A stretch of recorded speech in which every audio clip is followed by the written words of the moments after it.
Evangelho matinal do dia 17/4, capítulo 24. Os sãos não têm necessidade de médico. Jesus, estando à mesa na casa desse homem, Mateus, aí vieram muitos publicanos e pessoas de má vida, que se assentaram à mesa com Jesus e seus discípulos. O que os fariseus, tendo visto, disseram aos seus discípulos: Por que o vosso mestre come com os publicanos e pessoas de má vida? Mas Jesus, tendo ouvido, disse-lhes: Os sãos não têm necessidade de médico, mas os doentes. São Mateus, capítulo 9, versículo 10, 11 e 12. Jesus se dirigia sobretudo aos pobres e aos deserdados, porque são os que têm maior necessidade de consolações. Aos cegos dóceis e de boa fé, porque pedem para ver, e não aos orgulhosos que creem possuir toda a luz e não ter necessidade de nada. Estas palavras, como tantas outras, encontram sua aplicação no Espiritismo. Admira-se, por vezes, que a mediunidade seja concedida a pessoas indignas e capazes de fazer mau uso dela. Parece, disse, que uma faculdade tão preciosa deveria ser atributo exclusivo dos mais merecedores. Digamos primeiro que a mediunidade se prende a uma disposição orgânica da qual todo homem pode estar dotado, como a de ver, de ouvir, de falar. Não há uma da qual o homem, em virtude de seu livre-arbítrio, não possa abusar.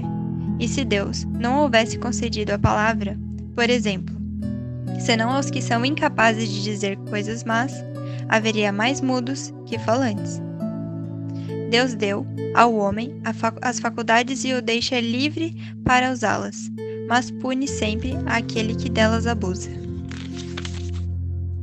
Se o poder de se comunicar com os espíritos não fosse dado senão aos mais dignos, qual aquele que ousaria pretendê-lo? Onde estaria, aliás, o limite da dignidade e da indignidade?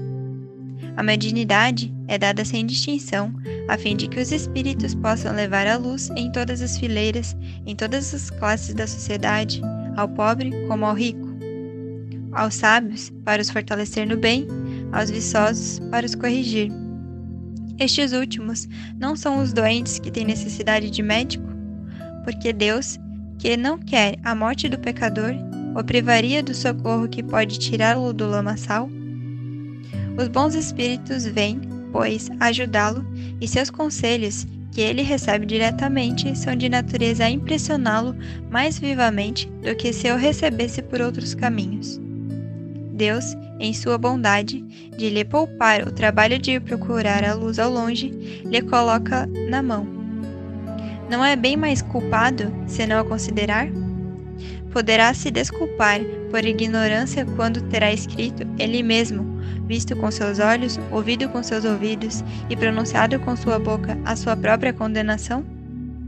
Se não aproveita, é então que é punido com a perda ou desmoralização de sua faculdade, da qual os maus espíritos se apoderam para obsediá-lo e enganá-lo, sem prejuízo das aflições reais com que Deus atinge seus servidores indignos e os corações endurecidos pelo orgulho e pelo egoísmo.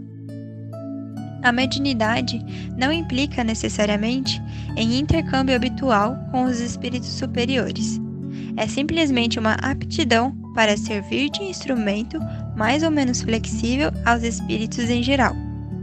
O bom médium não é, pois, aquele que comunica facilmente, mas aquele que é simpático aos bons espíritos e não é assistido senão por eles.